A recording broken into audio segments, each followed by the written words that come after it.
నమస్కారం. మీరు చూస్తున్నారు మీ సక్సెస్ లో మీతో పాటు ప్రయాణించే success journey TV channel. Andhra Pradesh మరియు తెలంగాణ రాష్ట్రాల్లో డిఎస్సి 2026కి ప్రిపేర్ అయ్యే మిత్రులకు, అలాగే టెట్, టీజీటీ మరియు పిజిట్ అభ్యర్థులకు ఉపయోగపడే అత్యంత ముఖ్యమైన టాప్ 30 ప్రాక్టీస్ బిట్స్ ను ఈ వీడియో ద్వారా మీ ముందుకు తీసుకువస్తున్నాము. ఈ వీడియోలోని అంశాలు మీకు ఉపయోగపడతాయని అనిపిస్తే వెంటనే ఒక లైక్ చేయండి.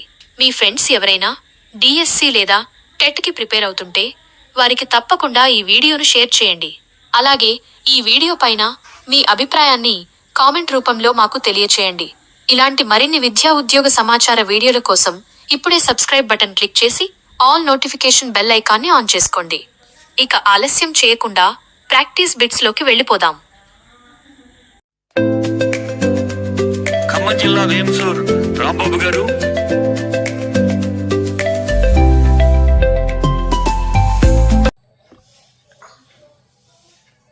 Hello everyone.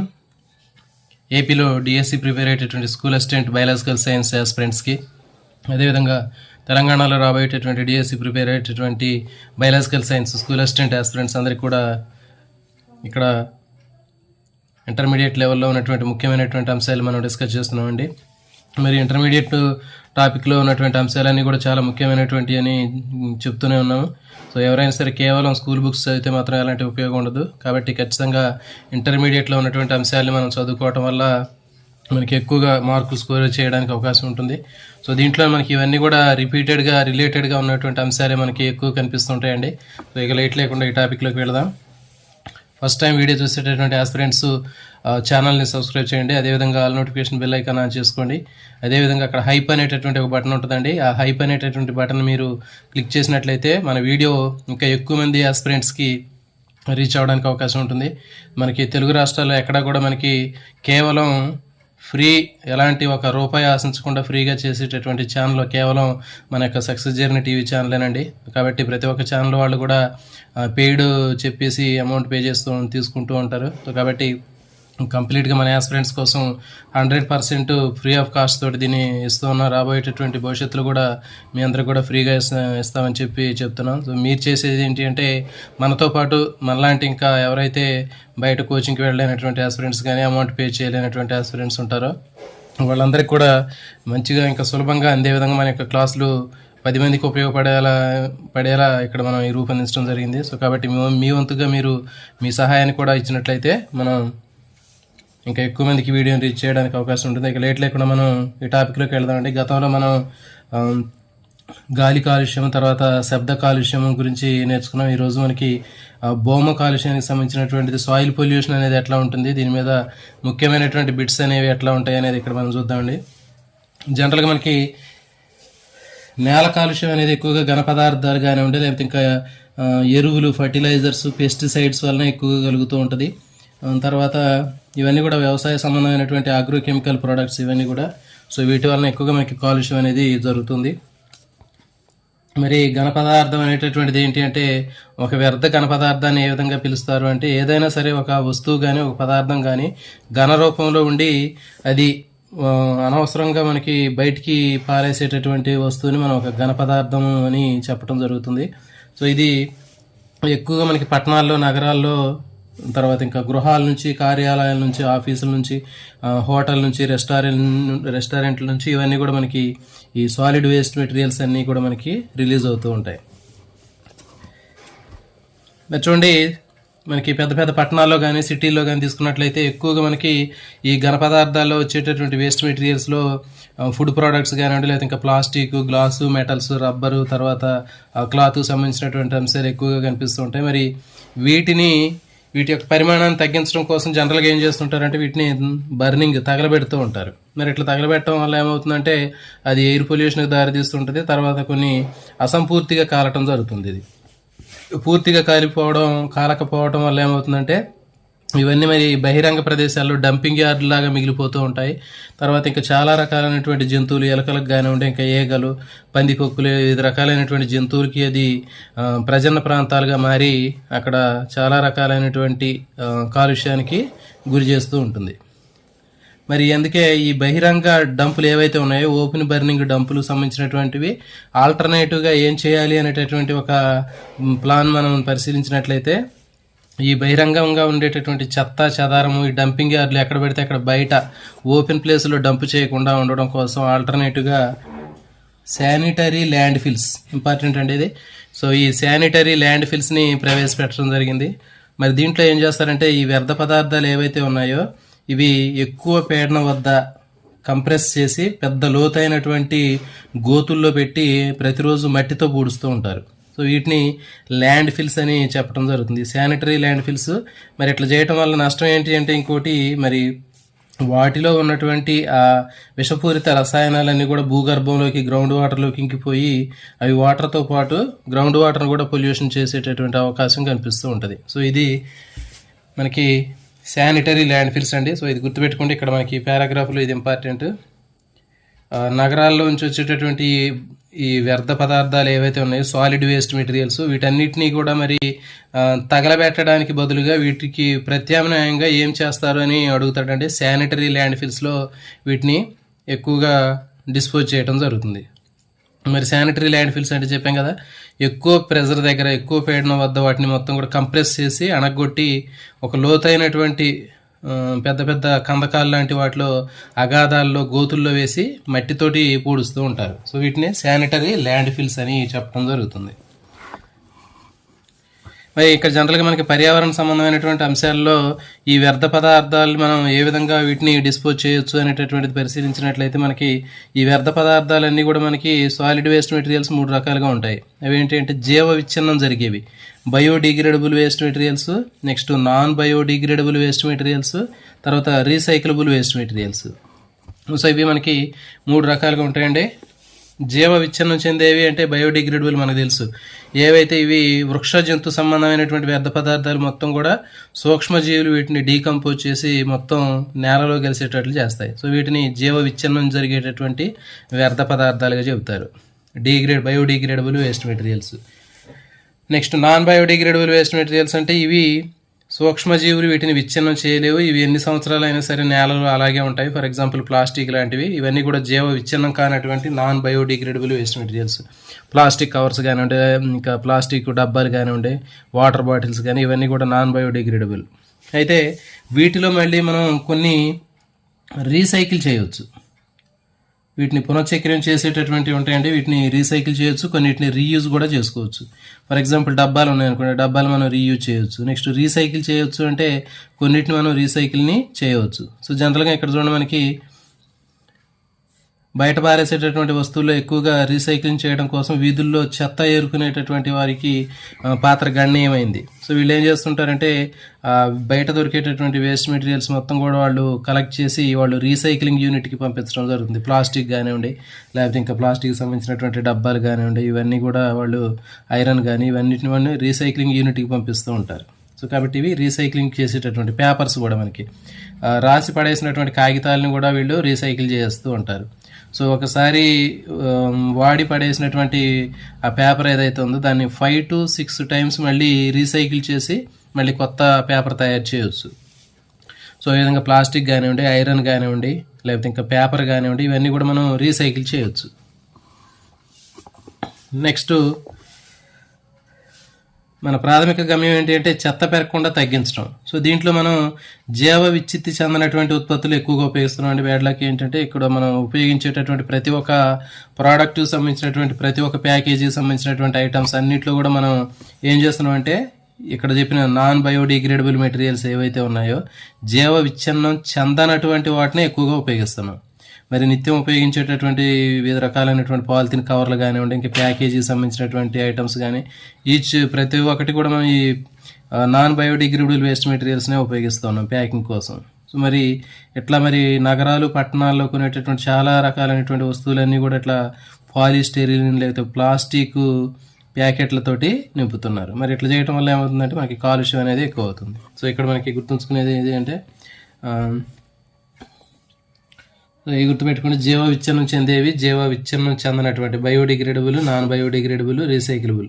సో వీటిలో రీసైకిలబుల్ అని ఎగ్జాంపుల్గా అడగవచ్చు అంటే పేపర్ని రీసైకిల్ చేయొచ్చు, తర్వాత ప్లాస్టిక్ చేయొచ్చు, ఐరన్ చేయొచ్చు, ఇవి. తర్వాత నాన్ బయోడిగ్రేడబుల్ జీవ విచ్ఛిన్నం చెందనటువంటి వాటికి ఎగ్జాంపుల్ అడుగుతాడండి. ఈ ప్లాస్టిక్ సంబంధించినటువంటివన్నీ కూడా మనకి నాన్ బయోడిగ్రేడబుల్. బయోడిగ్రేడబుల్ అంటే జీవ విచ్ఛిన్నం చెందాయి అంటే మొక్కలు జంతువులకు సంబంధించినటువంటి ప్రతి ఒక్కటి కూడా ప్లాంట్ అండ్ యానిమల్కి సంబంధించినటువంటి వేస్ట్ మెటీరియల్స్ అన్నీ కూడా మనం బయోడిగ్రేడబుల్ వేస్ట్ మెటీరియల్స్గా చెప్పొచ్చు.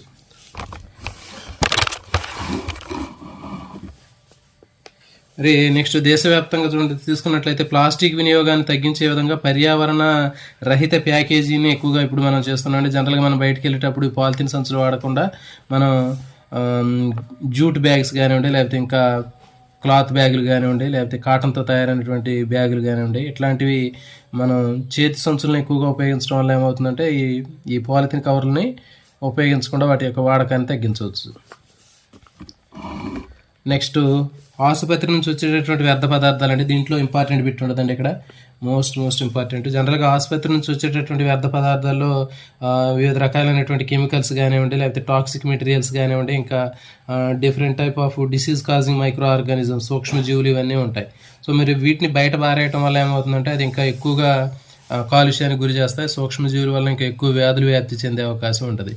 సో దీనికోసం ఏంటంటే వాటిని జాగ్రత్తగా తొలగించాలి కాలుష్యం జరగకుండా. సో దానికోసం ఏంటి అంటే ఈ వ్యర్థాలను తొలగించడం కోసం భస్మీకరణ యంత్రాలు అనేవి ఉపయోగిస్తారంటే ఇన్సినరేటర్స్. చాలా ఇది ముఖ్యమైనటువంటి బిట్ అండి, గుర్తుపెట్టుకోండి.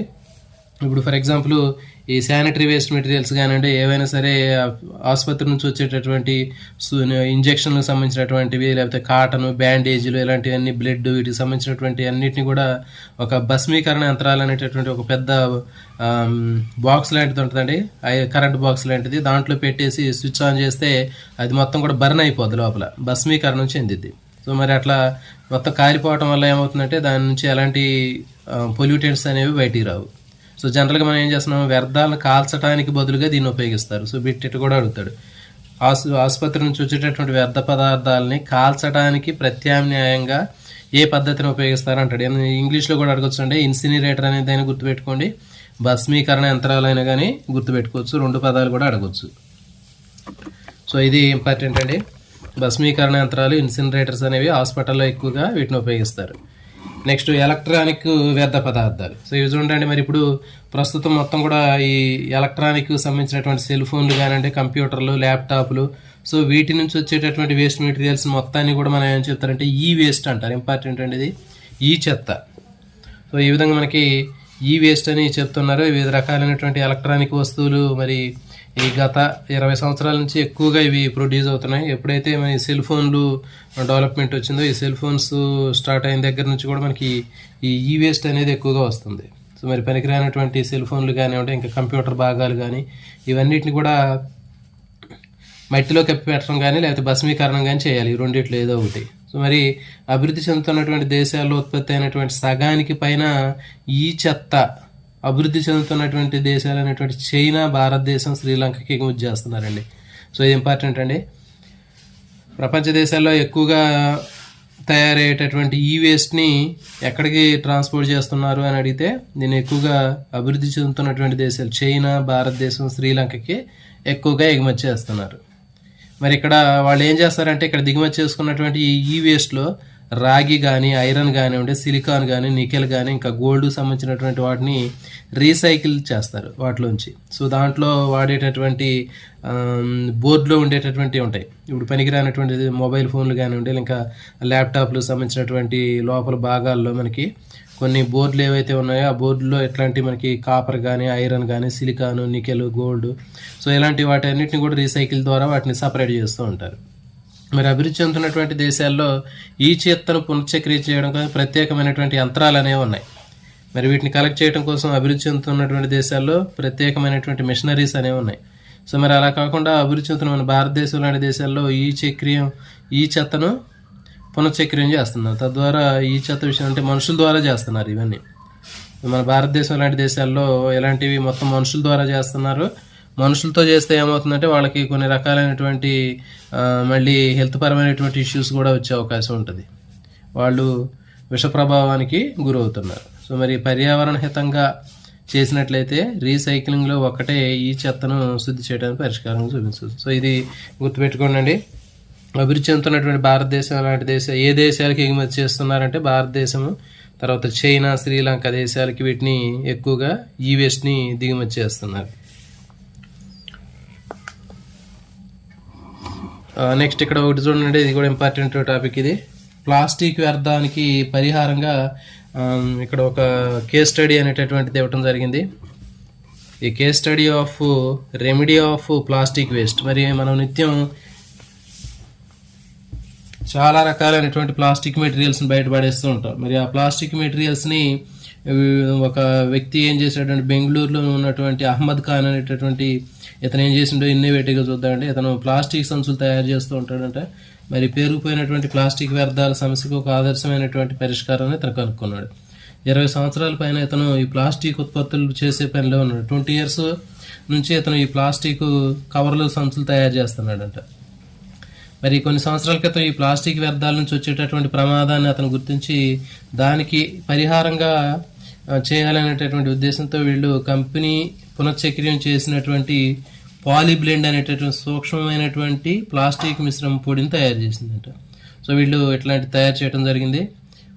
పునశ్చక్రం చేసినటువంటి పాలీబ్లెండ్ ఇంపార్టెంట్ అంటే ఇది. సో ఇది ప్లాస్టిక్ మిశ్రమ పొడిని తయారు చేశారు. ఈ పాలీబ్లెండ్ని బిటుమిన్ అనేటటువంటి పదార్థంతో కలిపి రోడ్లు వేయడానికి ఉపయోగిస్తున్నారు. ఇంపార్టెంట్ అండి ఇది. ఈ ప్లాస్టిక్ ఏవైతే ఉందో ఈ ప్లాస్టిక్ మొత్తాన్ని నుంచి వీళ్ళు ఏం చేశారంటే చిన్న చిన్న మిశ్రమ పొడిని తయారు చేశారు. ఈ ప్లాస్టిక్ మొత్తాన్ని మిషనరీలో వేస్తే ఏమవుతుందంటే దాని నుంచి మొత్తం పొడి లాంటిది వస్తుంది. మొత్తం చిన్న చిన్న మైక్రో ప్లాస్టిక్ అని చెప్తారు కదా, ముక్కలు ముక్కలు లాంటివి, అవి తయారు చేస్తారు. ఆ తయారు చేసినటువంటి వాటిని ఆ మిశ్రమ ప్లాస్టిక్, మైక్రో ప్లాస్టిక్ సంబంధించినటువంటి వాటన్నిటిని కూడా వీటిని ఏమంటారంటే పాలీబ్లెండ్ అంటారు. సో వీటిని బిటుమిన్ అనేటటువంటి దానితో కెమికల్తో కలిపి రోడ్లు వేయడానికి ఉపయోగిస్తున్నారు. సో బిటుమిన్ దేనికి ఉపయోగిస్తారని అడుగుతాడండి, గుర్తుపెట్టుకోండి. బిటుమిన్ కానీ పాలీబ్లెండ్ కానీ వీళ్ళు రోడ్లు వేయడానికి ఉపయోగిస్తున్నారు. అంటే జనరల్గా మనం తారును ఉపయోగిస్తాం, తారుకి బదులుగా ఆల్టర్నేట్గా వీళ్ళు పాలీబ్లెండ్ను ఉపయోగిస్తున్నారు. సో ఈ పాలీబ్లెండ్ అనేది ఏంటి అంటే ఒక రకమైనటువంటి మైక్రో ప్లాస్టిక్ లాంటిది. ప్లాస్టిక్ని ముక్కలు ముక్కలుగా కట్ చేస్తే వచ్చేటటువంటిది ఈ పాలీబ్లెండ్. దీన్ని బిటుమిన్ అనేటటువంటి ఇంకో కెమికల్తో కలిసినప్పుడు అది రోడ్లు వేయడానికి బాగా ఎఫెక్టివ్గా పనిచేస్తుంది. ఆర్వి ఇంజనీరింగ్ కళాశాల, తర్వాత బెంగళూరు పట్టణ కార్పొరేషన్ సహకారంతో అహ్మద్ ఖాన్ ఈ పాలీబ్లెండ్, బిటుమిన్ మిశ్రమంతో రోడ్లు వేసి వాటి యొక్క జీవితకాలం 3 మారినట్టు నిరూపించాడు. సో గుర్తుపెట్టుకోండి, ఇతను ఇంపార్టెంట్. వేసింది ఎవరు అని అడుగుతాడు, అహ్మద్ ఖాన్. ఈ అహ్మద్ ఖాన్ ఈ పాలీబ్లెండ్, బిటుమిన్ మిశ్రమంతో రోడ్లు వేశాడు ఇతను. మరి ఇతను రోడ్లు వేయడానికి హెల్ప్ చేసింది ఎవరు అని అడగవచ్చు అండి. ఇంజనీరింగ్ కాలేజ్, ఏది ఆర్వి ఇంజనీరింగ్ కాలేజ్, తర్వాత బెంగళూరు పట్టణ కార్పొరేషన్. సో ఈ రెండింటి సహకారంతో వీళ్ళు అట్లాంటివి రోడ్లు వేశారు. మరి వీటి వేయటం వల్ల ఏమిటంటే రోడ్డు యొక్క జీవితకాలం పెరిగింది. ఏ ప్లాస్టిక్ ఫిల్మ్ అయినా సరే, చెత్త అయినా సరే పాలీబ్లెండ్ తయారు చేయడానికి ముడి పదార్థంగా ఉపయోగిస్తారు. ఏ రకమైనటువంటి ప్లాస్టిక్ అయినా సరే, అది ఒక వాటర్ బాటిల్ కావచ్చు, లేకపోతే ఇంకేదైనా ప్లాస్టిక్ కవర్ కావచ్చు, ప్లాస్టిక్ డబ్బా కావచ్చు, ఏదైనా సరే దాని నుంచి మనకి ఈ పాలీబ్లెండ్ అనేటటువంటి దాన్ని తయారు చేస్తారు. దీనివల్ల ఖాన్ చెత్త ఏరివేసే వాళ్ళకి ఒక కేజీకి 0.4 నుంచి 6 వరకు అతను పెంచాల్సి వచ్చింది. అంటే వాళ్ళకి ఆ అమౌంట్ని కూడా వాళ్ళకి కేజీకి ఇంత డబ్బులు కూడా ఇవ్వటం జరిగింది. సో మరి ఇక్కడ బెంగళూరులో ఖాన్ సాంకేతిక పద్ధతిని ఉపయోగించి ఇప్పటికే చాలా రోడ్లు అనేవి వేయడం జరిగింది. సో త్వరలో బెంగళూరులో ఖాన్ కంపెనీ పాలీబ్లెండ్ తయారు చేయడానికి కావాల్సిన ప్లాస్టిక్ వ్యర్థాల కొరతను ఎదుర్కొంది. పాలీబ్లెండ్. సో ఇది దీనికి సంబంధించిందండి. సో ఇక్కడ మీరు గుర్తుపెట్టుకునేది బెంగళూరులో ఉన్నటువంటి అహ్మద్ ఖాన్, ఇతను ఉపయోగించినటువంటిది ఏంటి అంటే పాలీబ్లెండ్, ప్లాస్టిక్ మిశ్రమం. సో దీంతో పాటు బిటుమిన్, ఇది 2 ఇంపార్టెంట్. నెక్స్ట్ వీళ్ళకి హెల్ప్ చేసింది ఎవరు అంటే బీఆర్ ఇంజనీరింగ్ కాలేజ్, తర్వాత బెంగళూరు కార్పొరేషన్లు. సో ఇతను ఎవరు అంటే అహ్మద్ ఖాన్. సో ఇది దీనికి సంబంధించినటువంటి ఇక్కడ బిట్లు అండి. నెక్స్ట్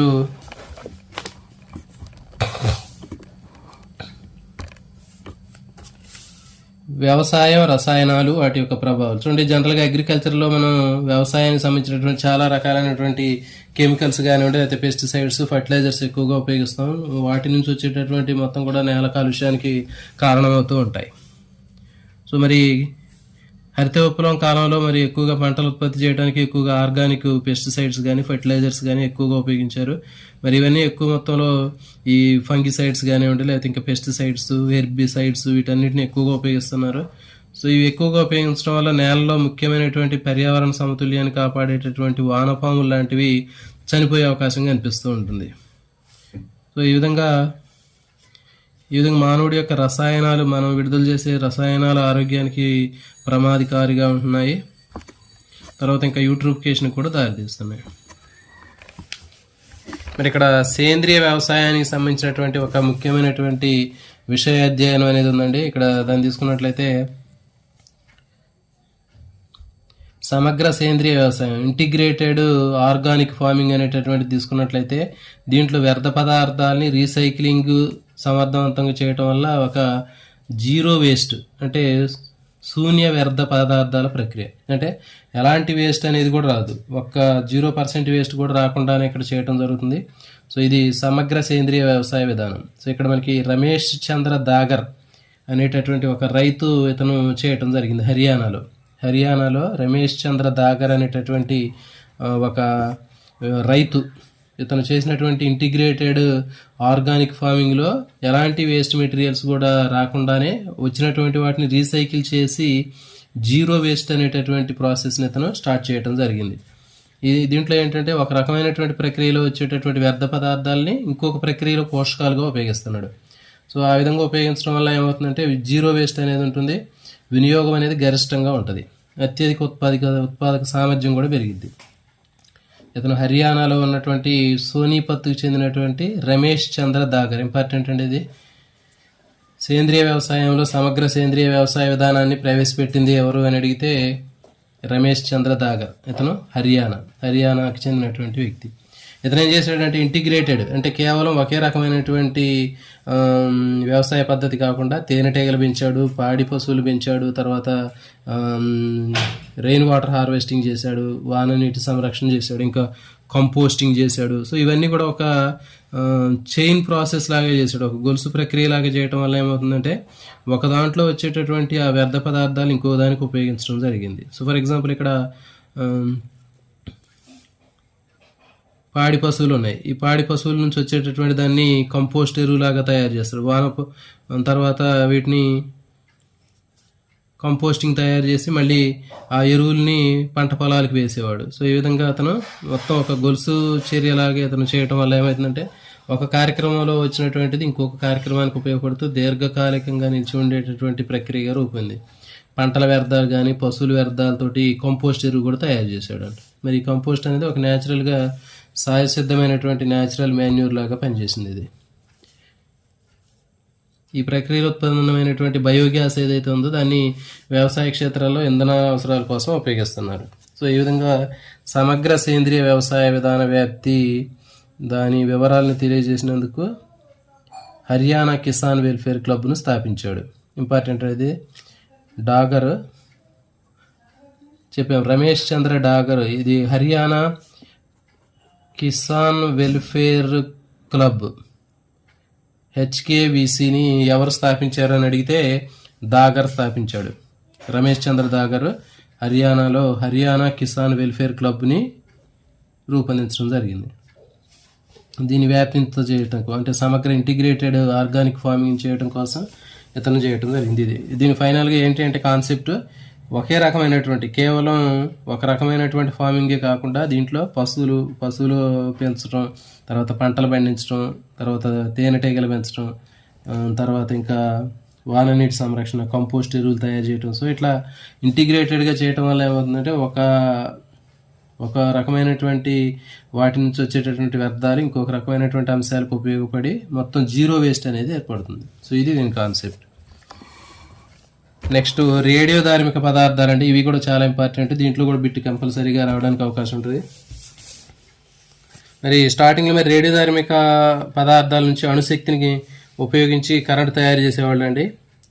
అటామిక్ ఎనర్జీని ఉపయోగించి ఎలక్ట్రిసిటీ ప్రొడ్యూస్ చేశారు. మరి స్టార్టింగ్లో దీన్ని ఎక్కువగా మెచ్చుకున్నప్పటికీ కూడా మరి దీంట్లో కొన్ని నష్టాలు, సమస్యలు కూడా ఉన్నాయని గుర్తించడం జరిగింది. దీంట్లో మనకి ఆల్రెడీ తెలుసు చెర్నోబిల్, రష్యాలో ఉన్నటువంటి చెర్నోబిల్ దుర్ఘటన.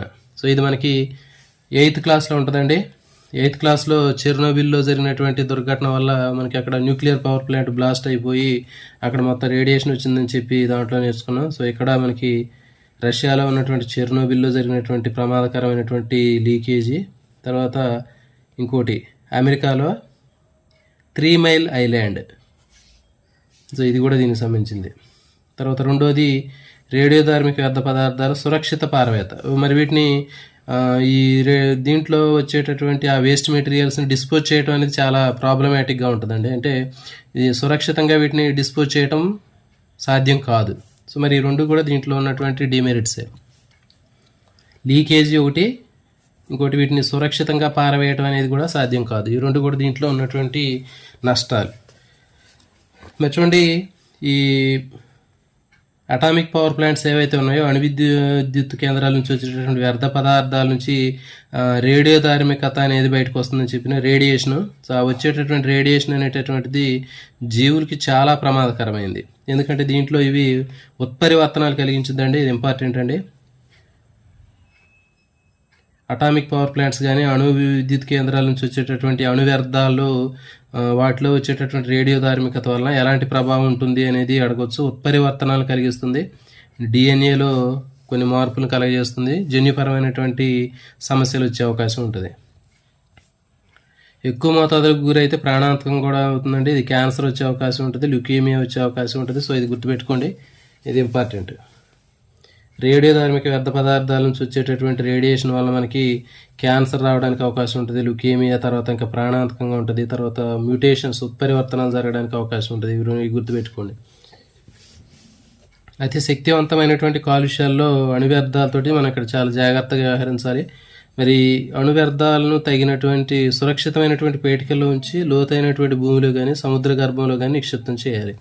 సో వీటి నుంచి వచ్చేటటువంటి ఈ అటామిక్ పవర్ ప్లాంట్స్ నుంచి వచ్చేటటువంటి వేస్ట్ మెటీరియల్స్ ఏవైతే ఉన్నాయో, రేడియో యాక్టివ్ వేస్ట్ మెటీరియల్స్, వాటన్నిటిని భూమిలో లోతుగా ఉన్నటువంటి పొరల్లో వీటిని భద్రపరచాలి, లేకపోతే సముద్రంలో కానీ వీటిని నిక్షిప్తం చేయాలి. సో మీరు సుమారుగా 500 మీటర్ల లోతు అండి, ఇది ఇంపార్టెంట్. ఎంత లోతులో వీటిని ఈ రేడియోధార్మిక వ్యర్థాలని భూమిలో నిల్వ ఉంచాలి అని అడుగుతాడు.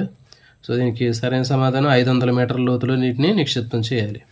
సో మరి ఇంత చేసినప్పటికీ కూడా మనకి కొంత సమస్య వచ్చిందండి. ఇదేంటంటే భూగర్భ చలనాల వల్ల కానివ్వండి, లేకపోతే ఇంకా వివిధ రకాలైనటువంటి కారణాల వల్ల మళ్ళీ ఆ రేడియేషన్ అనేది బయటకు వచ్చే అవకాశం ఉంటుంది. సో ఇది దీనికి సంబంధించిందండి. వీటి మీద ఈ బిట్లు అడగడానికి అవకాశం ఉంటుంది. నెక్స్ట్ ఫైనల్గా ఇంకొచ్చిన టాపిక్ ఉంది, హరిత గృహ ప్రభావం. ఇది కూడా ఇంపార్టెంట్ అండి. హరిత గృహ ప్రభావము, దీన్ని గ్లోబల్ వార్మింగ్ అని చెప్పి చెప్పడం జరుగుతుంది. Green house effect, global warming, green house effect అంటారు. హరిత గృహ ప్రభావం జనరల్గా మనకి హరిత గృహంలో ఏర్పడేటటువంటి దృగ్విషయాలు హరిత గృహ ప్రభావం అనేటటువంటిది ఎక్కువగా ఉపయోగించడం జరుగుతుంది. సో ఇది మనకి 8th క్లాస్లో కూడా ఉంటుందండి. గ్రీన్ హౌస్ ఎఫెక్ట్, హరిత గృహ ప్రభావం. జనరల్గా మనకి శీతాకాలం మొక్కలను పెంచడానికి నిర్మించేటటువంటి గాజు గృహాలు ఏవైతే ఉన్నాయో వాటిని హరిత గృహాలు అంటారు. సో ఒక గ్లాస్ ఛాంబర్లో, పెద్ద పెద్ద గ్లాస్ ఛాంబర్లో మొక్కలు పెంచుతూ ఉంటారు, దాన్ని హరిత గృహాలు అంటారు. మరి దీంట్లో ప్రాసెస్ ఏంటి అంటే, కాంతి, సూర్యుని బయట నుంచి వచ్చేటటువంటి కాంతి దాంట్లోకి వెళ్ళిద్ది లోపలికి, ఈ గ్రీన్ హౌస్లోకి లోపలికి వెళ్ళిద్ది. లోపలికి వెళ్ళిన తర్వాత ఆ వెళ్ళినటువంటి కాంతి అనేది లోపల అక్కడే ఉంటుంది. అక్కడ ఉన్నటువంటి ఆ వేడి అనేది లోపలే బంధించబడి ఉంటుంది కొంతకాలం పాటు. సో దీన్ని మనం ఏం చెప్తారంటే హరిత గృహం అని చెప్పడం జరుగుతుంది, గ్రీన్ హౌస్ అని చెప్తారు. సో మరి ఇక్కడ ఈ హరిత గృహ ప్రభావం అనేది భూమి మీద ఎట్లా ఉంటుంది అనేది ఇక్కడ మనం చూద్దామండి. భూమి మీద హరిత గృహ ప్రభావం వల్ల సహజంగా సంభవిస్తూ భూమి ఉపరితలాన్ని వేడిగా ఉంచుతుంది. సో ఇది గుర్తుపెట్టుకోండి, భూమి వాతావరణం వేడిగా ఉంచడానికి కారణం ఏంటి అని అడుగుతాడు. హరిత గృహ ప్రభావం లేదా గ్రీన్ హౌస్ ఎఫెక్ట్ వలన భూమి యొక్క ఉష్ణోగ్రత అనేది డ్రాప్ అయిపోకుండా మనకి ఎంత టెంపరేచర్ ఉండాలో అంత టెంపరేచర్ని మెయింటైన్ చేయడానికి కారణం ఏంటంటే హరిత గృహ ప్రభావం లేదా గ్రీన్ హౌస్ ఎఫెక్ట్. మరి హరిత గృహ ప్రభావం లేదా గ్రీన్ హౌస్ ఎఫెక్ట్ లేకపోతే భూమి యొక్క సగటు ఉష్ణోగ్రత ఎంత పడిపోతుందంటే -18 డిగ్రీలు. ఇంపార్టెంట్ అండి ఇది. సో ఎట్లాంటి అడగడానికి అవకాశం ఉంటుంది.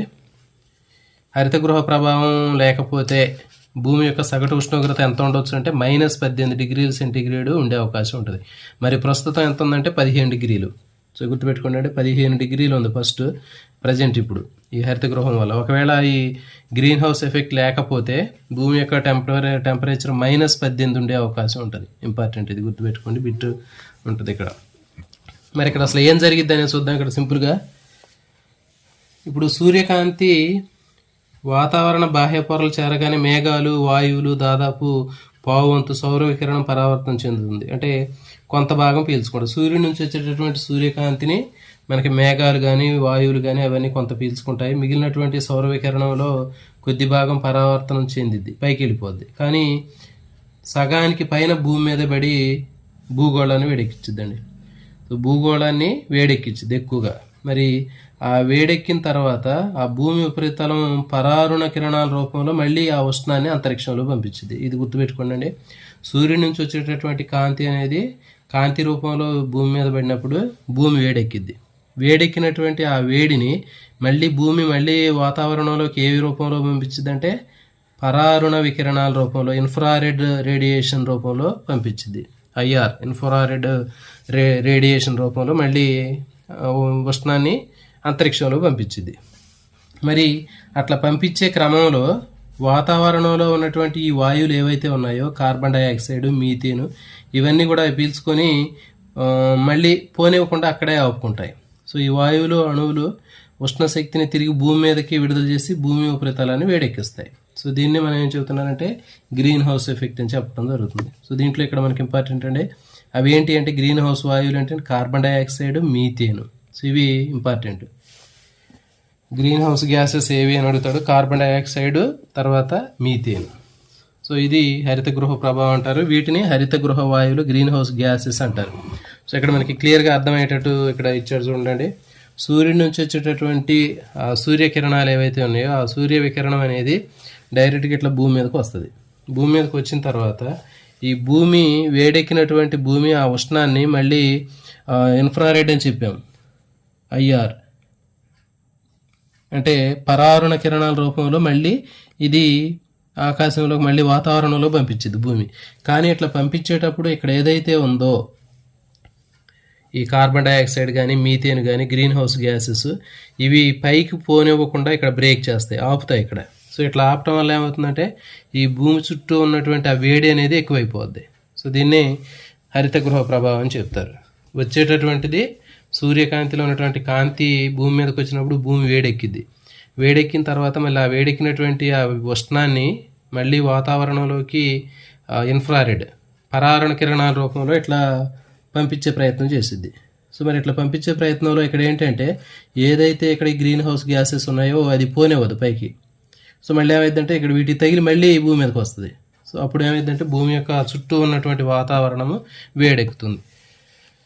సో దాన్ని గ్లోబల్ వార్మింగ్ అని కూడా చెప్తారు. చెప్పాం కదా, హరిత గృహ ప్రభావం వల్ల గ్లోబల్ వార్మింగ్కి దారితీస్తుంది. సో ఈ గ్లోబల్ వార్మింగ్కి సంబంధించినటువంటి హరిత గృహ వాయువులు ఏవి అడుగుతాడు, green house gases, carbon dioxide, methane. So ఇవి దీనికి సంబంధించినటువంటి అంశాలండి. రేపు క్లాస్లో ఇంకొక క్లాస్ తీసుకుంటే మనకి ఈ ఒక టాపిక్ అయిపోద్ది. ముఖ్యమైనటువంటి అంశాలు ఉన్నాయి కొన్ని. సో ఈ టాపిక్ మీద మనకి ప్రాక్టీస్ బిట్స్ కూడా ఒక 15 మినిట్స్లో 10 మినిట్స్లో స్టార్ట్ చేద్దామండి. ముఖ్యమైనటువంటి టాప్ 30 బిట్స్ ఈరోజు నిన్న చెప్పినటువంటి టాపిక్లోంచి బిట్లు తయారు చేయడం జరిగింది. సో వాటికి మీరు ఆన్సర్ చేసే ప్రయత్నం చేద్దరు కానీ. ఓకే, థ్యాంక్ యూ అండి. లైవ్లోకి వచ్చినటువంటి ఆస్పిరెంట్స్ లక్ష్మి గారు, శైలజ గారు, సాయి అనీష్ గారు, సంధ్య గారు, అందరికీ కూడా సూర్యకళ గారు, కృష్ణకుమారి గారు, అందరికీ కూడా గుడ్ ఈవినింగ్ అండి.